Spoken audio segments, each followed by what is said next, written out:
Hello and welcome to Soundcheck by Support Act. My name is Luke and I'm the Industry Relations and Partnerships Manager for Support Act. And today I would like to welcome Sahara Herald to join us.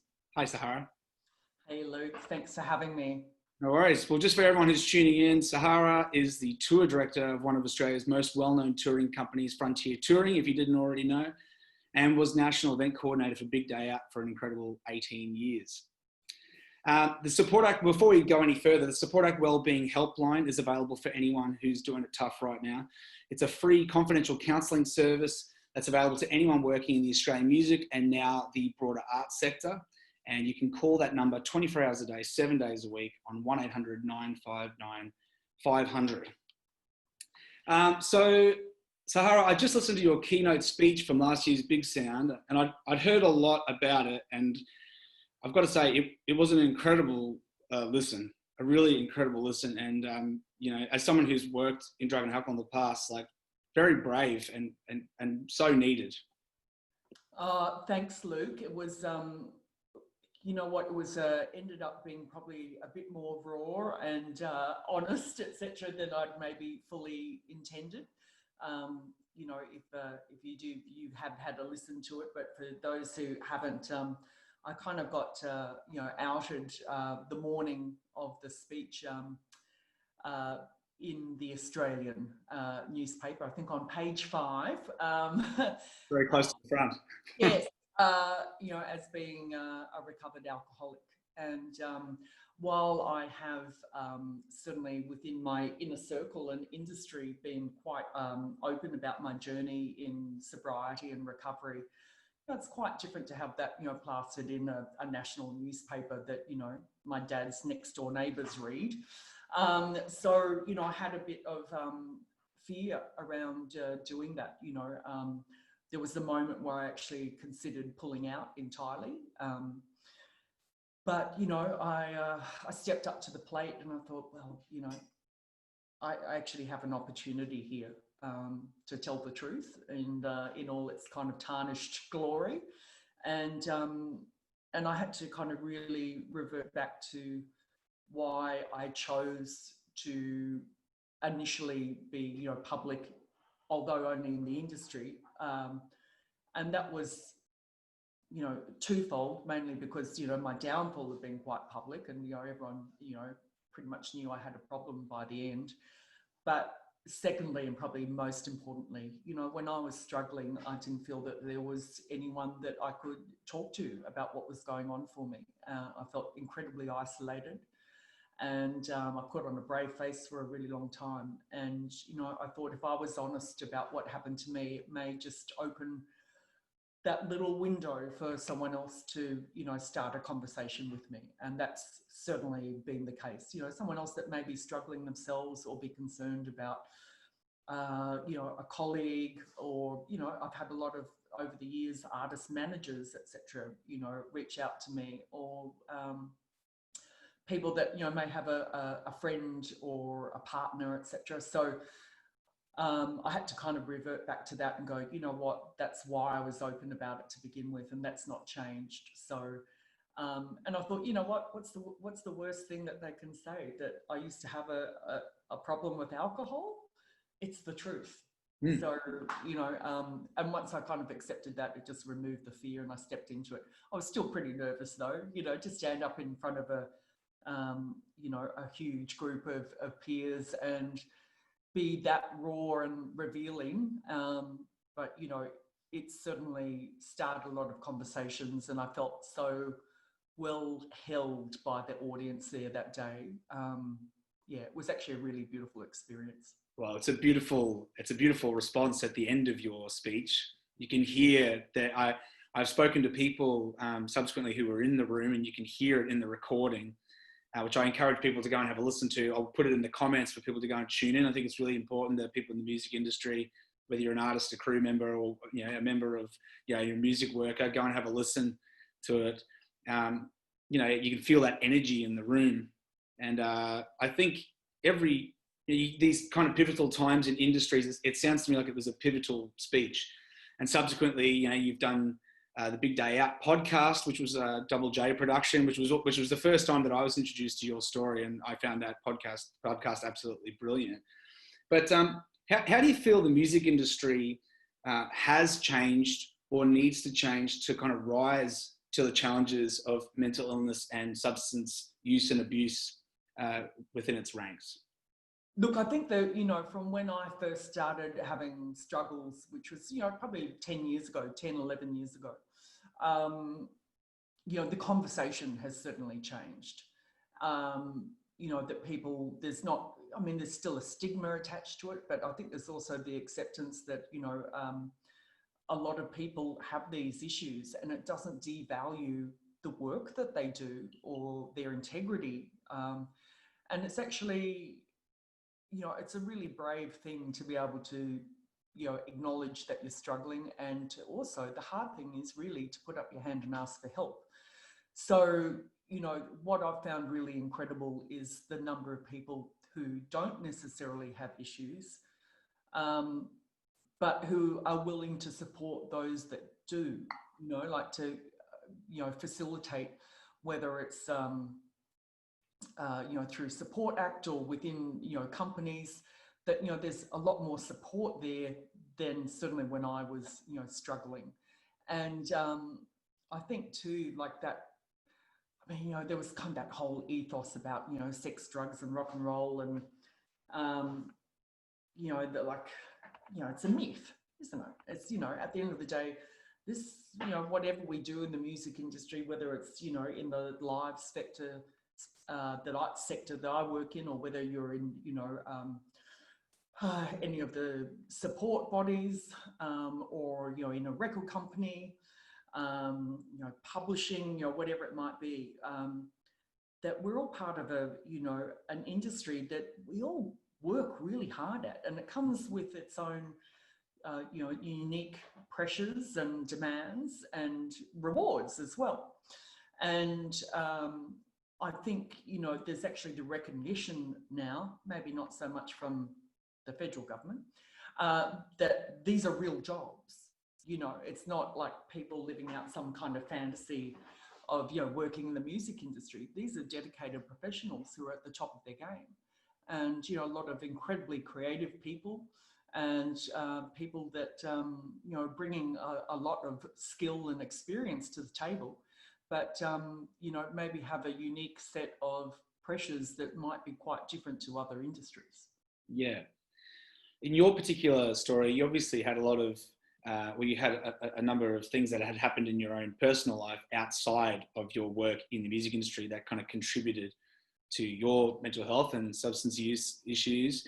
But how much of it do you think comes down to that prevailing attitude of got to get shit done, or the show must go on, no matter what? I'm sure there are many people who work as tour managers, crew members and artists who are tuning in who have that feeling of like, I just can't stop. I've just got to get it done no matter what it takes.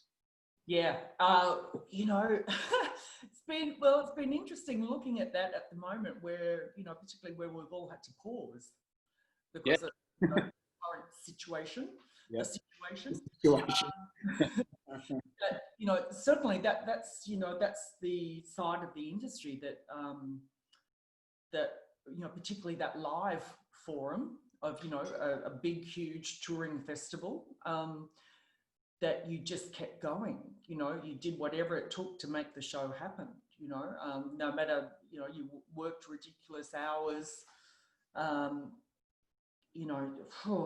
and without, with a lot of disregard for self-care. And I know certainly in my case, I had no real boundaries. I didn't know how to say no, and I don't just mean around drugs and alcohol. It was more about, whatever problem came up, it was sort of like this kind of can-do attitude of, yep, I'll just work harder and make that happen or solve that. And that's, not unique to me. There's a lot of people in this industry that, they pride themselves on being problem solvers. That's what we do, And absolutely. I can say, having worked in a variety of different industries, like even talking to, the guys at Crew Care, like the Howard Freemans of the world, and the attitude of like, if you want us to build an entire city to respond to COVID-19, we'll do it. It'll be done by tomorrow. And it seems to be, that attitude, no matter what part of the industry you're in, it's a big part of success in the industry. Absolutely. This, roll up your sleeves, work hard, find solutions, and, we've, particularly in, live concert touring, you're having to really think on your feet a lot. They're very real deadlines that you're dealing with, whether it's, at the venue or, trucking distances or how long it takes to, build a stage. That you can always kind of throw more labor at things or whatever, but the reality is that a lot of time things have to be done to a very real deadline, and you just keep pushing through to make it happen. For me, the way that I was working wasn't sustainable. I was very much kind of running the show for a long time and just kept going. But, by the end of my time at the Big Day Out, I hadn't had a break for over 3 years. And that's not anyone else's fault. That was me choosing not to. Yeah. Because it becomes such a big thing. It was, in years earlier, decades earlier, when it was still smaller, we used to shut down the office and have a break for 2 or 3 months, which would kind of compensate for how hard you worked over the summer. And as the years went on, that little window got smaller and smaller until, it didn't happen anymore. Yeah. That it was literally a full-time, all year round occupation, not just, you get busy in January, which was never the case anyway, but people outside of the business would think, I'd get messages from people, on the 15th of January going, oh, you must be getting busy soon. I'd be like, when was I not? But, you'd have, we would get our, tickets printed in England and, like 350,000 tickets printed in England at a bonded printer that's basically licensed to print currency. Orion Print, wonderful people, and they would do the beautiful, they were collector's items. Yeah, absolutely. And they were works of art, and they were very intricate, and they'd have a metal thread, a watermark, and a hologram, and a barcode, and a serial number. It was all to kind of, thwart scalping. But it was also a souvenir. People treasured that. They'd have it in their pocket, and it kind of gave them hope and something to look forward to. But to get that done, we would have to have the artwork at the printers in May to be able to get that done, to then get shipped to be here in the country and then out in record stores in time for when we went on sale in October. So you can imagine when you don't finish your shows until February and then you spend a couple of months, mopping up all the finances, and then it's time to do the artwork for the next show, that downtime becomes very, very minimal. And one of the things I noticed certainly when I started working at Frontier was, which is a full-time touring machine, and does all manner of tours, from, record-breaking Ed Sheeran down to, small acts that we've, nurtured and built and, maybe part of our label, like Wolf Alice. And everything in between, but it means that there's always something constantly on the go. So one of the things I found that I kind of struggled with when I first started work here was that there was no like, oh, I'll wait till it's quiet and then take a break. Yeah. Because it was just always busy. It's never going to happen. Yeah, there was always an announcement of, something going on sale, a tour actually on ground, etc. So what I started to realize that if I wanted time off, I had to carve that out for myself. So now, being tour director for Frontier is no small job. It's a job that I imagine a lot of people listening would be dreaming about being in one day. And I'm sure that the pressure is it's not so much less now than what it would have been back then. How do you manage that kind of workload now compared to then?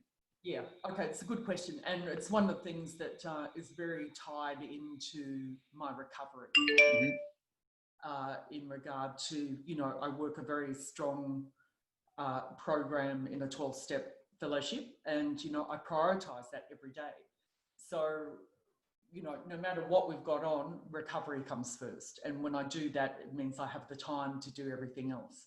But one of the things that, you know, recovery has taught me, and I kind of put these principles into every aspect of my, you know, life, whether it's work, relationships, etc., is that no is a complete sentence.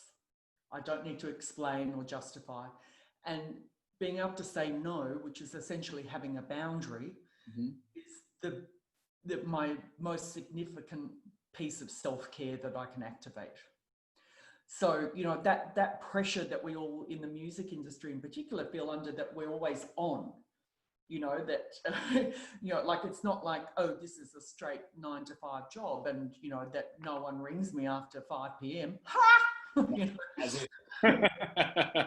know? Or that, you know, emails aren't flying all night or whatever. That, you know, it's actually about being able to wonder how important is something. Is there a need that I need to, you know, and I have to look at my own stuff too. It's like, what is my urgency that I need to respond to that email immediately? Nothing's going to change, you know, if I, you know, and I'm talking about something that comes in at 9 o'clock at night. So in replying to it right then, I'm kind of feeding my own kind of image of being always available. Yeah, it is an image. It is an image thing, though, isn't it? Like, some people find like that's their identity as being this person who's always seems like, I'm always available. I'm always making it happen straight away. Yeah. But I think it certainly does come, obviously, a little bit more with age. I think there's also a factor that you start to go, okay, I need to know when to say no and how to prioritize and what's urgent and what isn't. I think that also gives rise to people coming into the industry. There's always this perception it's a sink or swim kind of environment. And particularly for women. And I know that, you know, that's something that the industry has been taking steps to try to address, that this whole nature of sink or swim, because you've just got to be seen to be acting like that. Do you think that that's changing in the industry? Yeah, look, and I think there's particularly a lot of younger women coming through that, you know, have much more of a voice these days and a platform. And, you know, we'll talk about some of those things. And, you know, the tremendous women who I admire greatly that have been willing to talk about some of the struggles that they've had, you know, whether it's, you know, the old chestnut of misogyny, which I would love to think, you know, would change, but it's always there. It just, you know. Just bubbling around in the background. Yeah, you know, pops up in different ways, you know, disguises itself as something, but, you know, it's still there. But also just, you know, that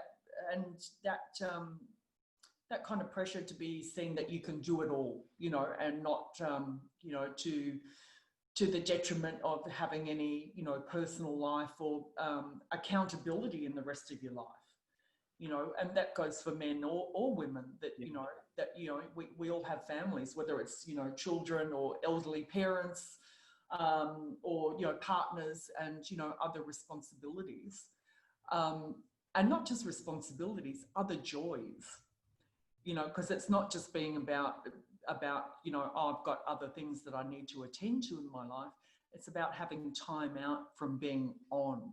Yeah. And actually, your identity is not just your work. You know, have other aspects of your life that aren't defined by your work. Yeah. Like being a parent and a human and a person who likes to cook or garden or whatever it is that you might like to do. Japanese cake decorating. Maybe floristry, Sahara. Well, that's the dream, is it not? Well, have you heard that story? Well, I've heard that, yeah, perhaps you would look into being a florist sometime in the future. But. Yeah, maybe. I've always, until I met a real life florist. She seemed to have a whole lot of pressures of her own too. So yeah. Everything from bridezillas. I was going to say, then you're dealing with bride and groomzillas. And as someone who has worked in the corporate entertainment area for the last 10 years, I can tell you that's not the easiest. It's not the easiest world to work in. So I'm actually very much, you know, at peace in my, you know, I went through a stage, you know, after I went to rehab, where I wondered whether I could work in the music industry again, you know, yeah. Not whether necessarily I could get a job, which was a bit of a, you know, question mark, but also to whether it was the right environment for me to work in again. go back into that environment that I'd found so challenging. So, for me, it was about working differently. And, sometimes that can be really simple things like leaving work on time. Nothing's going to change, by staying back till, 10 o'clock at night, thinking that you're going to solve all the problems of the world. It doesn't mean that I don't necessarily do work once I go home, respond to things, or, if there's a big event on the next day, then maybe, I might stay back a bit. But as a general rule of thumb, I try to keep, office hours. Yep. To make sure that I'm at home having, dinner with someone else rather than, sitting in an office on my own. I guess it's just knowing how to be effective and not at the expense of your own health. You segued beautifully there for me, like coming back into the music industry and all of the triggers for someone who's had, alcohol and substance use problems in the past. How important do you think it is for our industry to start providing alternatives to that traditional rock and roll lifestyle for anyone who's working on the festival circuit or in the industry, at large? Do we think we need more options like the Temperance Bar at Splendor in the Grass, for example?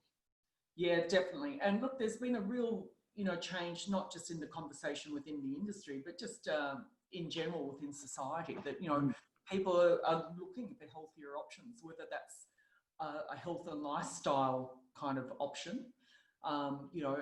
There's certainly amongst my friends, there's a lot of people that don't necessarily have the same extreme of problems that I ended up having, but they're certainly what I would term sober curious.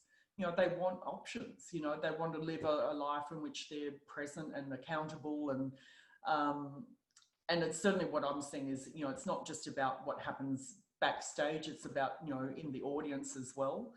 And I think there's a kind of a sense of social responsibility that, people want to have options, and I think too, it kind of spreads out further in a broader conversation about, just safety within those environments,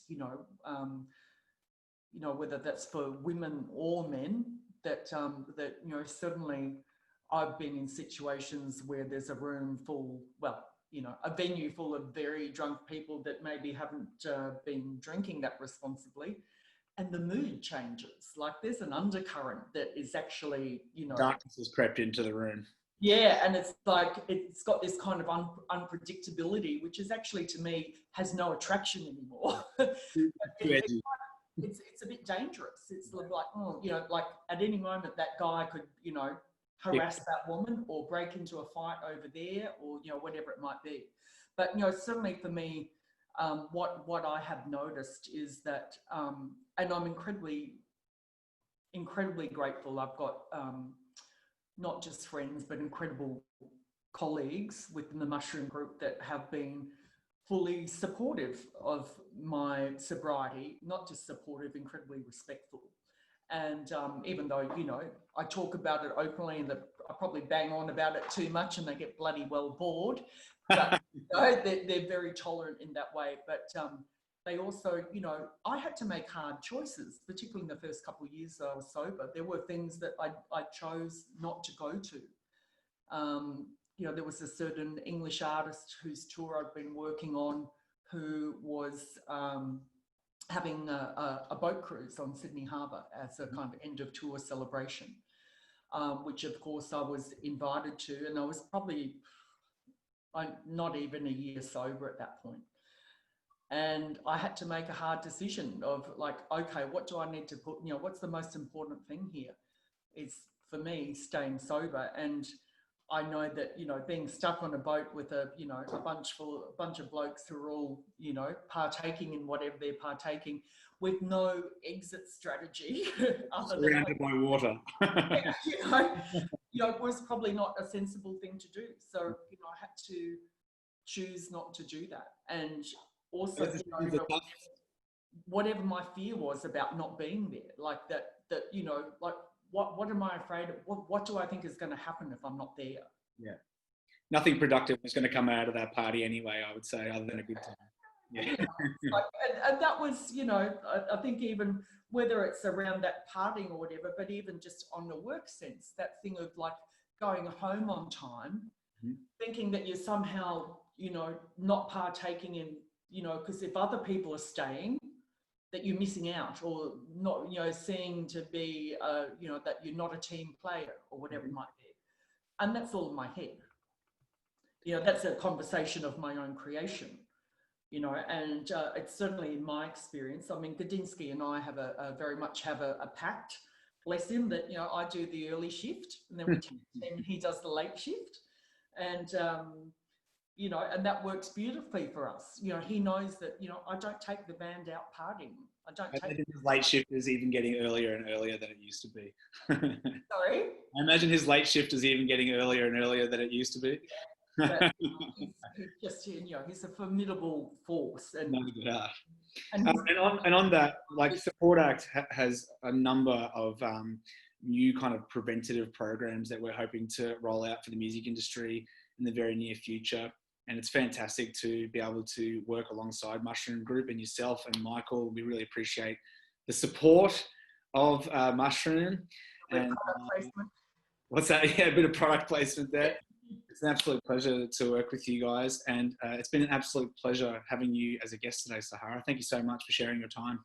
Oh, thanks, Luke. It was really, really great to talk to you. Let's do it again. I look forward to, you know, working with you more in the future as Mushroom and Support Act do more together. But, you know, you and I, you know, working on projects, I think we're going to be a really great team. Thank you. I think so too. And for anyone who's still with us, and if you're doing it tough, 24 hours a day, 7 days a week, the Support Act Wellbeing Helpline is available on 1-800-959-500. Make sure you reach out. People who understand what you're going through and the lifestyle of the arts industry. So thanks for joining us, and we'll see you next time. Thank you.